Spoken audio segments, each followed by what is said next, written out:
muy importante porque estamos hablando de Alzheimer. El Alzheimer es una enfermedad que afecta a mucha gente, se dice que puede afectar a muchísima más gente incluso en el futuro y por tanto necesitamos hablar de ello para conocer un poquito más qué podemos hacer, qué debemos hacer, cómo podemos prevenir algunos de los síntomas, cómo podemos retrasar, un poco saber algo más de lo que sabemos para poder actuar ante ella, ¿no? Y en este caso tenemos una persona que es Bea Espejo, Beatriz Espejo. Ella es neuróloga, ella trabaja en el Hospital Clínico de Granada, se formó en el Hospital Virgen de las Nieves, ha trabajado en el Hospital de Alcázar de San Juan en Castilla-La Mancha y ahora está aquí en la unidad de demencias, por tanto, un placer estar contigo. Muchas gracias, igualmente. Tenemos muchas preguntas, por lo tanto vamos a ellas, ¿te parece? ¿No? Sí, claro. Hay una primera pregunta y es, ¿qué es la demencia y si es lo mismo demencia que Alzheimer? Bueno, una pregunta que me hacen mucho los pacientes en la consulta. La demencia es un síndrome clínico con un conjunto de signos y síntomas. Como yo siempre digo, a la demencia después nosotros le ponemos un apellido, ¿no? Porque demencia es el nombre genérico que abarca todos los tipos de demencia. Luego después, cuando nosotros la estudiamos, le ponemos el apellido de enfermedad de Alzheimer u otro tipo de demencia vascular, frontotemporal, etc. Bueno, por tanto, Alzheimer es una demencia. Exactamente, la enfermedad de Alzheimer es un tipo de demencia. Es un tipo de demencia, igual que otras existentes. Bueno, un ejemplo muy básico es como si nosotros cogemos la palabra coche y después ponemos la marca del coche. Un Volkswagen, Vale, por tanto, la marca, en este caso vamos a hablar de la marca Alzheimer, que es una demencia de la cual vamos a hablar. Muy bien. Cuando hablamos de Alzheimer, ¿cuáles son los síntomas de un Alzheimer? La gente dice, ¿en qué noto que tiene un Alzheimer? Bueno, hoy en día el diagnóstico de la enfermedad de Alzheimer sigue siendo un diagnóstico clínico. Y los síntomas fundamentales que el paciente presenta son, primero, una alteración de la memoria episódica, de la capacidad que tiene la persona de aprender cosas nuevas y poder evocarlas, de la memoria más reciente. Pero luego se acompaña también de disfunción de otras áreas cognitivas cerebrales, como pueden ser el lenguaje, la orientación, las habilidades motoras aprendidas previamente, los reconocimientos, y todo este conjunto de síntomas provoca un deterioro de la funcionalidad del paciente, ¿no? Y eso es lo que define en sí la demencia tipo Alzheimer, el trastorno cognitivo de este tipo, de la memoria y otras áreas cognitivas, y una pérdida de funcionalidad que esto provoca, ¿no? Por tanto, básicamente lo que se entiende es una alteración de la memoria, que sería el elemento más importante, Sí. diríamos, ¿no? Con otras disfunciones, ¿no? Has dicho lenguaje, has dicho orientación, has dicho reconocimiento de otras personas. Sí, de otras personas, de lugares, etcétera. Vale. ¿No? Y de alguna forma eso genera un progresivo... Una discapacidad en el individuo. Eso, para que sea considerado como demencia, tiene que afectar a la funcionalidad del individuo, a su día a día, que provocado por esa disfunción él no pueda realizar lo que previamente hacía. Muy bien. Por tanto, ya sabemos algo, ya sabemos, por tanto, cómo se diagnostica, y quien lo diagnostica sois los neurólogos normalmente, ¿no? Sí. Y hay una pregunta que nos hacen es, ¿cuál es el tratamiento que tiene el Alzheimer? O si existe cura para el Alzheimer. De hecho, se habla, en estos días, se habla de algunos tratamientos que retrasan el Alzheimer, ¿no? Cuéntanos un poco qué hay de todo eso. Bueno, tengo que decir que hoy en día no existe una cura para la enfermedad. Principalmente porque además no se conoce la etiología de la enfermedad. La etiología no es solo una, sino que son muchísimos factores los que influyen y eso dificulta mucho la búsqueda de un tratamiento efectivo, porque cuando encuentras un tratamiento que es efectivo para algo, encuentras que hay otros factores que también están produciendo la enfermedad y sobre eso no está actuando, ¿no? Entonces, digamos que tiene un origen multifactorial y eso dificulta mucho el tratamiento médico. lo que se intenta hoy día es diagnosticar la enfermedad de la forma más precoz posible. ¿Por qué? Porque eso, primero, ayuda a la familia y al enfermo a planificar un futuro probable y además se pueden establecer una serie de medidas y consejos, tanto para el paciente como para los familiares, que puedan enlentecer la progresión.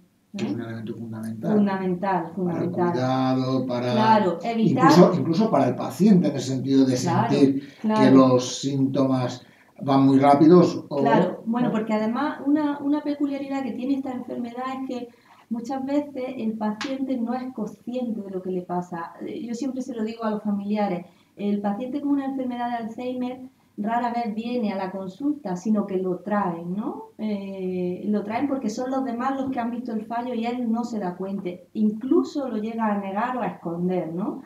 Entonces, esto es muy típico de esta enfermedad y eso muchas veces pues, dificulta y retrasa el diagnóstico, ¿no? Porque el enfermo que se puede dar cuenta inicialmente de que hay algún fallo lo intenta esconder tanto a sus familiares como amigos, etcétera, y eso retrasa. Por tanto, fundamental, diagnóstico lo más rápido posible. Para evitar las fases tardías o evitar que aparezcan de forma precoz, porque eso al final, tanto al entorno como a la sociedad le genera, pues, aparte de muchísimo gasto económico, pues muchísima dificultad a la hora del cuidado del enfermo, ¿no? Por tanto, hay una pregunta que queda claro, por tanto, por eso es tan importante hacer un diagnóstico precoz, sí, básicamente, ¿no? Fundamental. Antes has hablado de que es una enfermedad multifactorial, donde no se conoce la etiología, ¿no? Nos pregunta, hay una pregunta que dice, ¿qué causa la enfermedad de Alzheimer? Bueno, entonces, si es multifactorial, son muchas cosas que ayudan a generar... Muchas cosas, que se conozcan. Hoy se sabe que en el cerebro aparecen una serie de agregados de unas sustancias, de unas proteínas anómalas que se denominan beta-amiloide y tau-fosforiladas, se acumulan en diversas zonas del cerebro y esto provoca la disfunción de las células y por tanto la enfermedad. Pero no es solo esto, porque además se sabe que hay otra serie de factores de riesgo externos que pueden predisponer a que aparezca la enfermedad. Uno de ellos, y de los más importantes, y por desgracia no modificable, es la edad.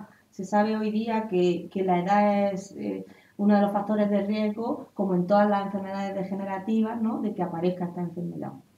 Pero luego hay una serie de factores modificables sobre los que sí podemos intervenir. Por ejemplo, los factores de riesgo vascular, el ser hipertenso, diabético, el ser fumador, bebedor, todo eso influye negativamente en la aparición y en la evolución de la enfermedad. Entonces, el diagnóstico precoz incluye también esa prevención temprana, ¿no?, de todos los factores de riesgo vascular, cardiovascular, que de alguna forma la edad no la tocamos porque... Ni la edad ni el sexo, porque claro, otra de las preguntas frecuentes es más frecuente en varones, en mujeres. Bueno, se sabe hoy día que hay un predominio en las mujeres, pero no se sabe por qué. De todas formas, eso tampoco lo podemos cambiar, ¿verdad? Efectivamente. Lo que sí que podemos cambiar es, hay que disminuir, hay que mejorar la dieta, hay que hacer ejercicio físico, no hay que fumar, no hay que beber, ¿no? Es decir, que controlar eso ayuda a retrasar la aparición de la enfermedad y a mejorar su evolución. Vale, perfecto. Por tanto, ya vemos que es multifactorial, que hay unos acúmulos de proteínas anormales en el cerebro, pero que además van ligados a otros factores que nos has dicho, ¿no? Hay gente que dice, yo tengo un familiar que tiene Alzheimer y resulta que tengo amistades que me cuentan de otros enfermos que no se parecen en nada a ese Alzheimer. ¿Por qué eso? ¿O es así Sí. A ver, bueno, en medicina siempre se dice que no hay enfermedades sino enfermos, ¿eh? Y la misma enfermedad en diferentes personas puede actuar de una forma distinta. Los síntomas cardinales de la enfermedad son los mismos en todo. Ahora, la forma que tiene el cuerpo o ese paciente de adaptarse a esos síntomas es lo que lo diferencia, ¿no? Entonces, aunque todos los enfermos de Alzheimer tienen como una condición clara, una afectación de la memoria, tal y como he dicho antes, luego pueden aparecer otra serie de alteraciones, muy frecuentes las alteraciones de conducta de los enfermos de Alzheimer, que lo diferencian de otros, ¿no? Y por eso muchos familiares te dicen, bueno, pero es que mi tío tenía lo mismo, pero no se comportaba igual. Es decir, que a veces algunos pacientes con Alzheimer tienen alteraciones de conducta y otros no. Claro, sí, bueno, pero esto tiene mucho que ver con lo que he dicho antes de los factores de riesgo. Rara vez una enfermedad de Alzheimer es pura. Pura me refiero a que un paciente tenga esa enfermedad y solo tenga esa enfermedad. Generalmente la acompañan otra serie de enfermedades suyas propias, como por ejemplo es la hipertensión, la diabetes, y todo esto influye mucho en cómo va a evolucionar esa enfermedad. Aparte de, por supuesto, el carácter previo, la personalidad, todo eso también influye. Los cuadros depresivos previos, eso también se ha visto que a lo largo del tiempo cuadros depresivos recurrentes pueden favorecer la aparición de la enfermedad. Vale, muy bien. Por tanto, ya sabemos algo más, ¿no? Hay una pregunta, dice, ¿y es hereditario? Eso seguro que te lo preguntan. Porque es claro, que la gente... Claro, es que mi padre tuvo y yo, bueno, yo soy muy cauta en esto. Sí que hay un componente hereditario en la enfermedad de Alzheimer. Ya digo, la enfermedad de Alzheimer en la mayoría de las personas aparece a partir de los 65 años. Que hoy día decimos, bueno, es que soy joven a esa edad. Bueno, porque aumenta mucho la esperanza de vida. Y hoy a los 80 años y a los 85 uno sigue vivo. Antes no. El que haya aumentado la esperanza de vida no implica que las enfermedades degenerativas hayan retrasado su aparición. Siguen apareciendo a partir de los 65 años predominantemente. Entonces, la enfermedad de Alzheimer, que es la demencia más frecuente a partir de esa edad, si uno ha tenido antecedentes familiares directos de tener enfermedad de Alzheimer, pues sí, tiene papeleta, pero también tiene unos genes que le predisponen a llegar a viejo, ¿no? A muy viejo, y eso aumenta el riesgo de enfermedades degenerativas. Pero es verdad que si uno ha tenido un antecedente de un familiar directo, padre, abuelo, que haya padecido la enfermedad y uno llega a viejo, pues tiene probabilidades de padecer la enfermedad, sí, efectivamente. Luego hay otro tipo de enfermedad de Alzheimer con las mismas características clínicas, pero de aparición temprana en gente menor de 65 o 60 años, que sí tiene un componente genético muy fuerte porque se han descubierto una serie de mutaciones que predisponen a padecer la enfermedad. Entonces, si se detectan en esas personas la mutación, la probabilidad de padecer la enfermedad es prácticamente total. Por tanto, pero eso sería en un tipo de... En menos del 1% de los enfermos de Alzheimer, que son los que aparecen por debajo de los 65 más 60 años en personas jóvenes. Por tanto, eso sería ya un caso eso muy especial. Muy raro, sí. Vale. Muy bien. Hay gente que nos plantea qué hacer con el enfermo, porque un paciente que va aumentando esos síntomas que comentabas tú y resulta ahí es ¿dónde está mejor el enfermo? En casa combinado con un centro de apoyo en una residencia de ancianos. Nos preguntan eso, porque seguramente hay gente que le preocupa qué hacer, porque probablemente necesita unos cuidados determinados ante esa persona, ¿no? Bueno, esta pregunta hay que individualizarla, o sea, no se puede generalizar con esto. Hay pacientes que tienen muchísimo apoyo familiar y ese apoyo familiar les permite quedarse en su casa el máximo tiempo posible. Y eso es muy bueno para el enfermo porque además gran parte de estos enfermos no quieren irse a ningún sitio. Y irse a cualquier sitio puede desorientarlo, al menos inicialmente. Y además, como decías tú antes, si además algunos pacientes no lo aceptan, claro, ¿no? Más motivo que quieras quitarlo de su lugar habitual, ¿no? Exacto, es muy complicado. Ahora bien, hay una cosa intermedia que son los centros de día. Y en esos centros de día se realiza una cosa fundamental en la enfermedad de Alzheimer y en todas las demencias, que es la estimulación. Un enfermo con demencia debe estar estimulado. Lo que no puede ser es que se quede en casa con las persianas echadas viendo la tele. Eso Eso es lo que no puede ser. Y yo siempre pongo el mismo ejemplo. Hay que imaginarse dos hermanos de 2 añitos. Uno lo dejamos en casa metido y otro lo sacamos, lo estimulamos, va al colegio, queda con los amigos. ¿Quién de los dos se desarrolla mejor? Porque el que se queda en casa a las 24 horas está aburrido. No tiene más estímulo. Sin embargo, el que se va afuera aprende cosas nuevas, es estímulo.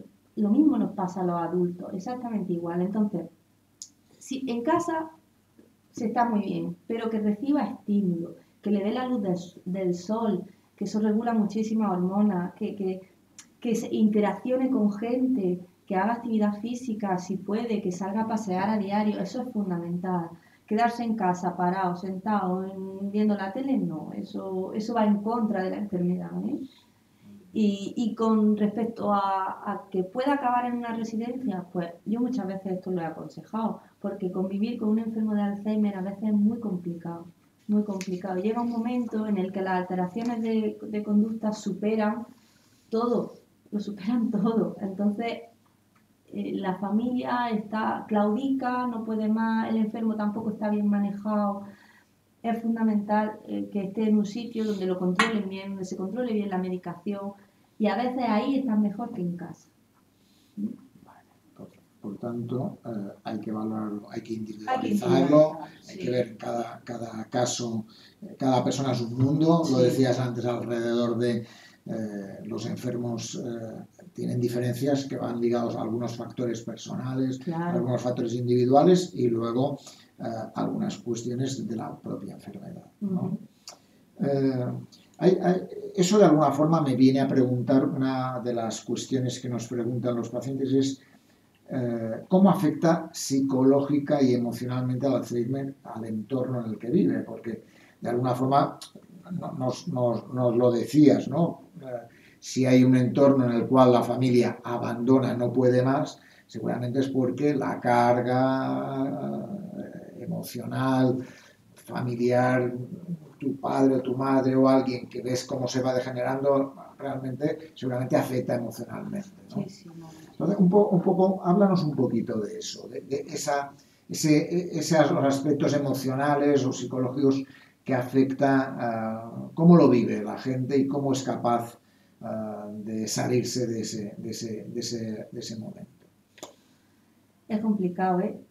Cuando has dicho el verbo salirse, me ha venido a la cabeza una cosa que yo muchas veces hago en la consulta, y es que separo y dejo al paciente dentro y a los familiares fuera, y luego viceversa. Meto a los familiares dentro y el paciente lo dejo fuera. ¿Por qué? Porque hay muchas cosas que los familiares no me cuentan por qué va a decir, vaya que lo diga y se enfade, precisamente por esa no aceptación de la enfermedad por parte del paciente. Se vive muy mal porque es un proceso muy duro. Y aunque inicialmente al paciente, en las fases iniciales le pueda afectar, llega un momento que el paciente no es consciente de lo que le pasa, pero quien sí es consciente es quien está con él. Y eso es muy duro, porque ver a una persona que ha sido tu mujer, tu marido, tu padre, cómo ha sido y cómo es ahora, e incluso llega a no reconocerte, psicológicamente y emocionalmente es fatal. De hecho, muchas veces, más que al paciente, nosotros tratamos al cuidador. Si al cuidador no lo cuidamos, no funciona, la cosa no funciona, ¿eh?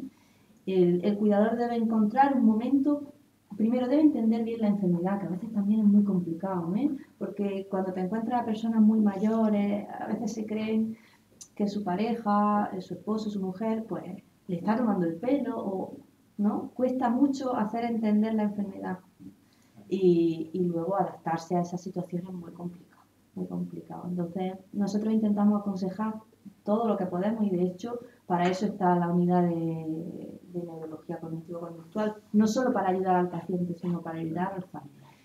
Y de alguna forma, ¿qué cosas puede utilizar en el cuidado ¿qué se puede utilizar en el cuidado diario del enfermo? Tú antes decías, es importante que haga actividad física, es importante que tome el sol, es importante pasear, es importante... Es muy importante no quitarle funcionalidad al paciente. ¿En qué sentido? Pues mira, si el paciente se viste solo, dejar que se viste solo, y si se equivoca, ayudarle o corregirle de buena manera, porque si no llegamos al enfrentamiento, pero que lo siga haciendo él solo. Cuanta más funcionalidad quitemos al paciente, más dependiente va a ser. Entonces, eso es fundamental, fundamental, ¿no? Es decir, porque sí. si le vamos quitando funciones, al final se es un vuelve mueble, un inútil, ¿no? Exactamente, es un mueble. Y luego, otra cosa que debe de hacer el paciente es aprender cosas nuevas. No solo su rutina diaria, sino aprender cosas nuevas. Es fundamental para adquirir capacidades que va perdiendo, ¿no? Entonces, de ahí la importancia de la estimulación. Por eso decías antes que el hecho de que una persona vaya a un centro de día, haga estimulación, Claro. es un elemento que le ayudará muchísimo. Porque además mucha gente me dice, no, es que no quiere ir, vamos a hacerlo en casa. Bueno, si lo hace en casa lo hace bien, pero esto ya también lo conozco y es que en casa lo hace un día y al tercer día ya no, porque el profesor que está con él en casa es su hijo, su marido, su tal. Entonces no le hace caso. Entonces, el hecho de que haya centros de día con talleres de memoria y que administre esa estimulación sean personas ajenas a él, pues hace quizá que lo haga de mejor manera. Aparte de que esos centros de día hacen que tenga el paciente una estimulación social que en casa no tiene, ¿no? Y al mismo tiempo también sirve para el descanso del cuidador, ¿no? Claro, fundamental también. Porque es un elemento que antes comentabas como la importancia de cuidar al cuidador, sí, pues sí, hay momentos que poder dejar de estar pendiente del paciente es un elemento que ayuda a la convivencia. Si no tienen esto, los pacientes, este estímulo para ellos y desahogo para el familiar, yo siempre insisto en que busquen al menos una hora al día para ellos, el cuidador me refiero. Una hora al día en la que hagan algo que a ellos les guste y que estén desconectados de todo. Fundamental. ¿No? Porque de alguna forma en el Alzheimer hay, antes lo comentábamos, alteraciones conductuales, ¿no? ¿Qué alteraciones qué cosas puede hacer un paciente que te descoloquen, ¿no? De alguna forma, ¿no? Porque nos preguntan si las alteraciones conductuales pueden afectar a la convivencia. Seguramente sí, ¿no? Sí, es lo que más afecta. La clínica FETEN del enfermo de Alzheimer, como he dicho antes, es lo que menos afecta a la convivencia. Lo que más afecta a la convivencia son las alteraciones de conducta cuando aparecen, que no todos las tienen. Alteraciones de conducta tipo agresividad, tanto hacia los demás como a sí mismo. Luego, alteraciones delirantes, ¿no? De que crea que le quieren robar, que le quieren hacer daño, ideación de celotipia hacia el cónyuge, incluso alucinaciones visuales, ¿no? Que vea cosas por casa que no están. Yo siempre intento manejar las alteraciones de conducta, si se puede, de una forma no farmacológica, porque los fármacos en un momento puntual están muy bien, pero a largo plazo pueden producir muchos efectos secundarios. Entonces, intentamos siempre aconsejar sobre el manejo no farmacológico de esas alteraciones de conducta. Y voy a poner un ejemplo que siempre pongo, y es que a veces los enfermos, como he dicho antes, tienen alucinaciones visuales, ¿no?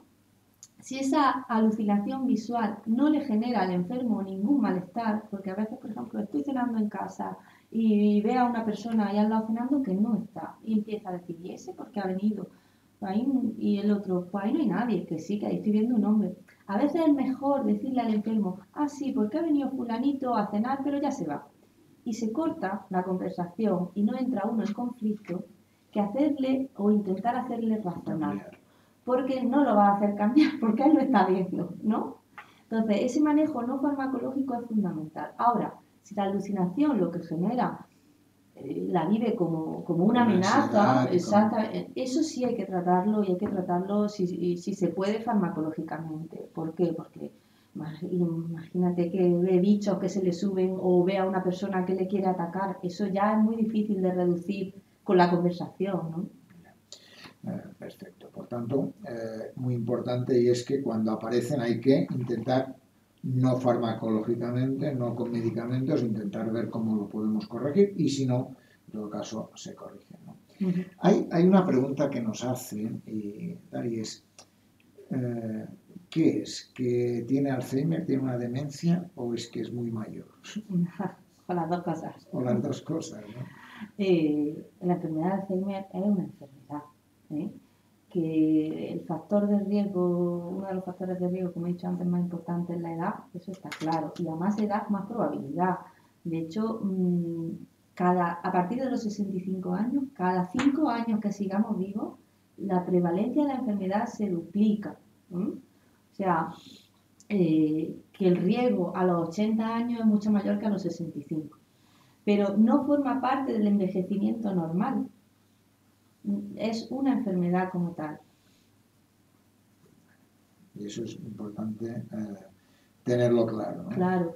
Es verdad que con el envejecimiento, igual que nos salen canas y arrugas, el cerebro también envejece y las funciones que tenía previamente caen discretamente a lo largo de los años. Por eso muchas veces decimos que tenemos menos reflejos o ¿no? Fallos de atención, pero eso no llega a ser enfermedad. La enfermedad de Alzheimer sí lo es. Y eso es muy importante, Sí. saber tenerlo claro, ¿no? Hay una asociación de pacientes nos ha enviado un conjunto de preguntas. No vamos a abordarlas todas porque algunas de ellas ya las hemos hablado, pero hemos hablado de la importancia del Alzheimer y gente dice que cada vez va a más, que cada vez hay más enfermos de Alzheimer. Cuando hablamos de si cada vez hay más gente con Alzheimer, ¿de qué frecuencia hablamos? ¿De cuánta gente estamos hablando? Bueno, lo que hay es cada vez gente más mayor. Y ya digo, si a los 65 años la prevalencia de la enfermedad oscila entre un 5 y un 8%, cada 5 años esta prevalencia se duplica. Y además, cada vez llegamos a más viejos, la esperanza de vida aumenta, con lo cual más probabilidad todavía de padecer, es decir, la población envejece, más probabilidad de enfermedades degenerativas.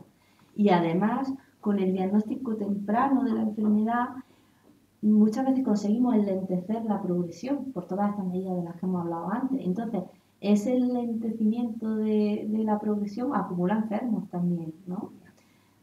Entonces, para dar cifras exactas, a mí no me gusta hablar de cifras exactas, pero se estima aproximadamente que para el año 2050 puede haber hasta 130 millones de enfermos con demencia. O sea, con demencia en general, ¿eh? Por tanto, Muchísimo. Por tanto, de alguna forma... Un gran problema. Efectivamente. Por tanto, probablemente eso nos viene a decir lo poco que se conoce del cerebro, ¿no?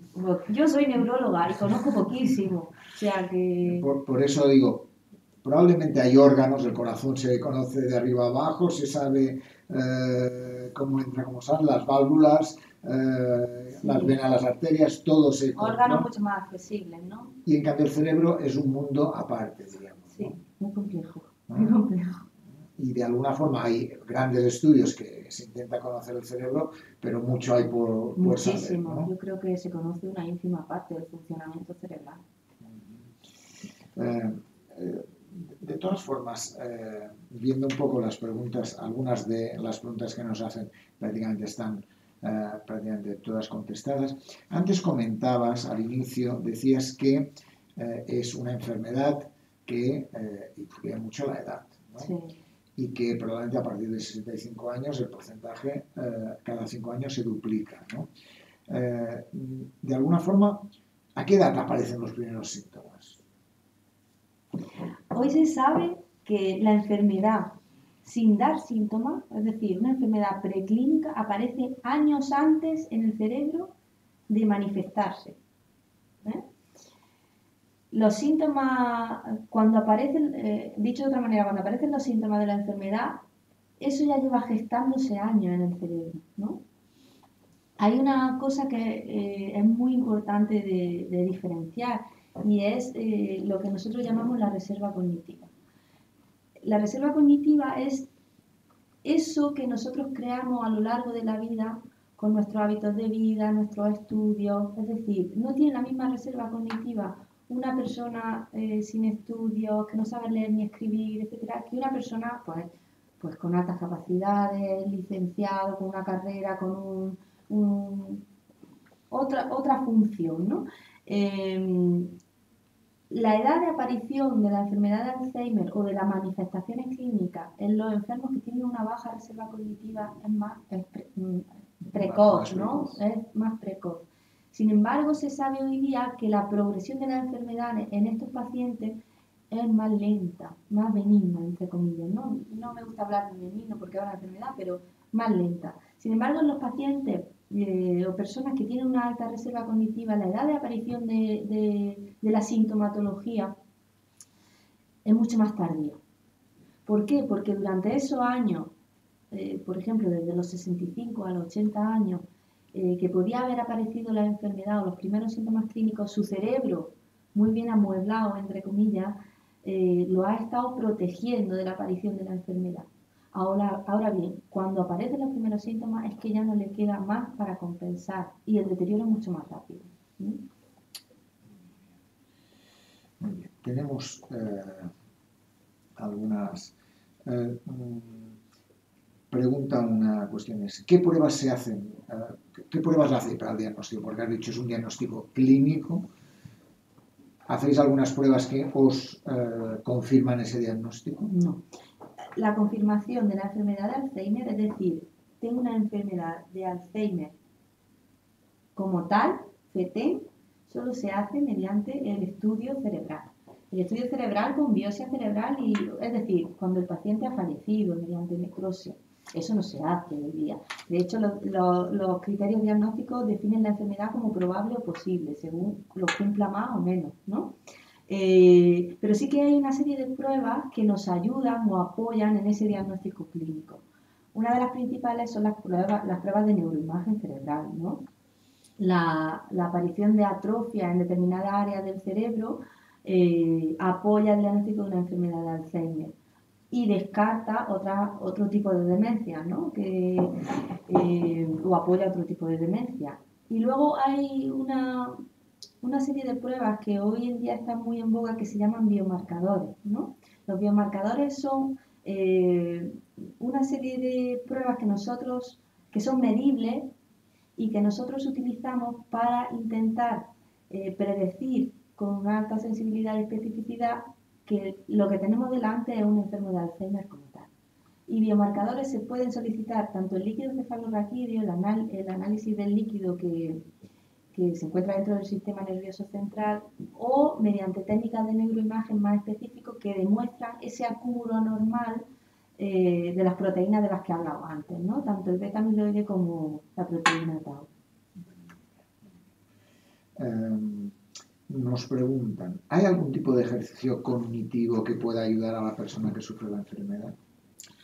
Ejercicios cognitivos, todos, porque como no es una sola área cognitiva la que se encuentra afectada, sabemos que la principal es la memoria, y todo lo que ayude a la memoria es fundamental, pero tareas que ayuden a la orientación, a mantener la atención, al procesamiento de la información, todos los ejercicios cognitivos son bienvenidos.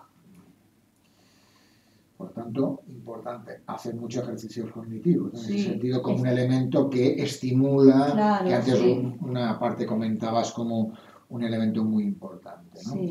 De todas formas, también ejercicios cognitivos en personas muy mayores cuesta mucho más, ¿no? Probablemente, ¿no? Mucho porque no lo quieren hacer, no saben hacerlo. Los ejercicios cognitivos deben estar adaptados a la persona que lo está haciendo. No es lo mismo una persona que no sabe leer ni escribir que una persona que lo sabe y que ha tenido un alto cargo. O sea, es que no tiene nada que ver. Debe estar adaptado a la persona que los tiene que hacer, ¿no? Ya casi para terminar, ¿puede conducir coche o moto una persona con Alzheimer? ¿Qué pregunta más concreta? No debe, pero hoy en la ley hay un vacío enorme con respecto a ese tema. Porque además las renovaciones de los carnets se hacen muy a la ligera. Lo primero que tiene que hacer la familia del enfermo con Alzheimer es que cuando vaya a renovar el carnet informe con un informe clínico de lo que le pasa al paciente, para realmente evaluar a ese paciente, esa persona ya no necesita las pruebas básicas para que le den el carnet, sino que a lo mejor necesita un poquito más de examen, ¿no? Para ver si realmente puede o no puede. Y luego la evaluación, la siguiente evaluación o renovación del carnet no se debería de hacer a los 2 años, a los 5 años, no. Se debe comprobar de nuevo a los 6 meses si esa persona puede conducir. Digo esto porque es muy difícil a veces quitarle la llave de coche a la persona con enfermedad de Alzheimer. No, es que yo solo conduzco en mi pueblo. No, es que... Bueno, pero en su pueblo puede tener un accidente. Y como yo siempre digo también, si el accidente lo tiene uno y tiene un problema uno, ya está. Pero como atropella a alguien,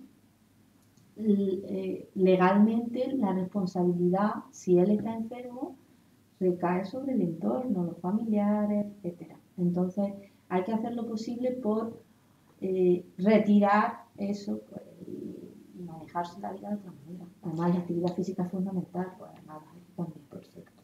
Y de alguna forma, ¿y una persona con Alzheimer puede viajar? Puede viajar perfectamente, acompañado y supervisado, y sabiendo, depende también de la fase de la enfermedad, que a lo mejor en fases moderadas, severas de la enfermedad, sacarlo de su entorno habitual lo puede desorientar más, generar más alteraciones de conducta, etcétera. Y eso lo tiene que saber la familia. Pero si es un paciente con una buena evolución, que está en fases iniciales, ¿por qué no va a poder viajar? Por supuesto, sí. Pues no sé si hay alguna cosa que te parezca muy importante que no haya salido en este grupo de preguntas y que te parezca muy importante para que la gente sepa. Muy importante para mí, lo fundamental como neuróloga es que si la familia sospecha que algo hay raro y que puede estar padeciendo o iniciando una enfermedad, que consulte, porque el diagnóstico precoz es fundamental para establecer las medidas oportunas que lentezcan la progresión y sobre todo que se pueda realizar una planificación futura en el ambiente de ese paciente, ¿no? Porque a veces llegan cuando están ya con una enfermedad muy avanzada, ya no podemos hacer nada, ni siquiera podemos intervenir. Los fármacos ya no, los pocos fármacos que hay que, digamos, lentecen la progresión, ya no se pueden poner, ¿no? Esto no tiene marcha atrás. Una vez que empieza, sigue. Entonces... como no tiene marcha atrás, la clave es que no vaya muy rápido, ¿no? Claro, claro. Y cuanto antes se diagnostique, mejor. Muy bien, pues ha sido un verdadero placer, Bea, por habernos ayudado a dar claves que nos permitan entender mejor este mundo del Alzheimer. Como decías, un mundo del cerebro difícil de conocer, que habrá que seguramente a lo largo de los años se va a conocer mucho más de él. Con mucho por descubrir. Mucho por descubrir, exacto. El cerebro es todo un mundo por descubrir, casi diría yo. Sí. Pues muchas gracias por venir, por estar con nosotros, por darnos las claves, por ayudarnos con los consejos que nos has dado.